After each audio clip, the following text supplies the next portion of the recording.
recorded meetings with Kozlov, obtained through wiretaps, expert testimony about the guardianship scheme. Richard and Patricia's defense claimed they'd genuinely been concerned about Cameron's welfare and the guardianship petition was legitimate.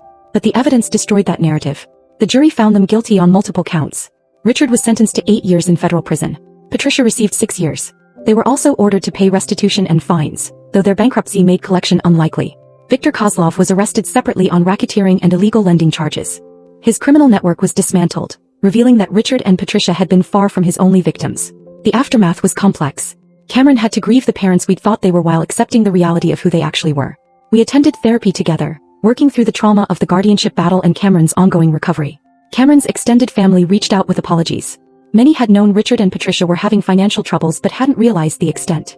Some admitted they'd been suspicious when the guardianship petition was filed but hadn't wanted to get involved. "That's the problem," Cameron said during one family gathering.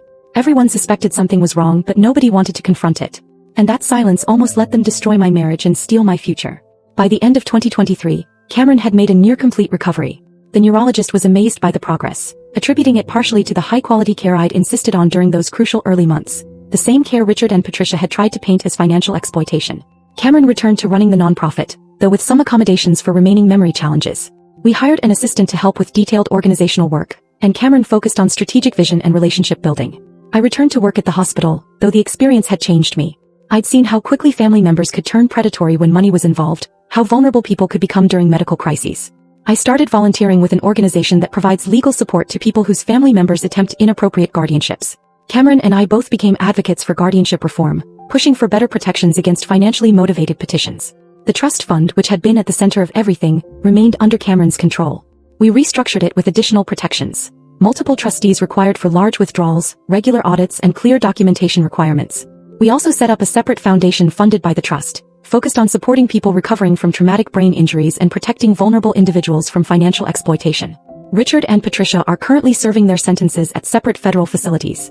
Cameron writes to them occasionally but hasn't visited. The relationship may never recover and Cameron has accepted that. "I mourn who I thought they were," Cameron told me recently. "But I can't have a relationship with who they actually are, people who would exploit me at my most vulnerable." Looking back, the guardianship battle was terrifying while it was happening.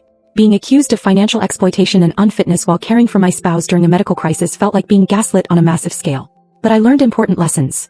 Document everything, trust your instincts when something feels wrong, and don't be afraid to investigate people who are investigating you. Richard and Patricia's biggest mistake was assuming I'd be an easy target. They thought they could paint me as an unfit gold digger and walk away with control of millions. They didn't anticipate that I'd fight back, that I'd hire investigators, that I'd uncover their criminal connections. Their second biggest mistake was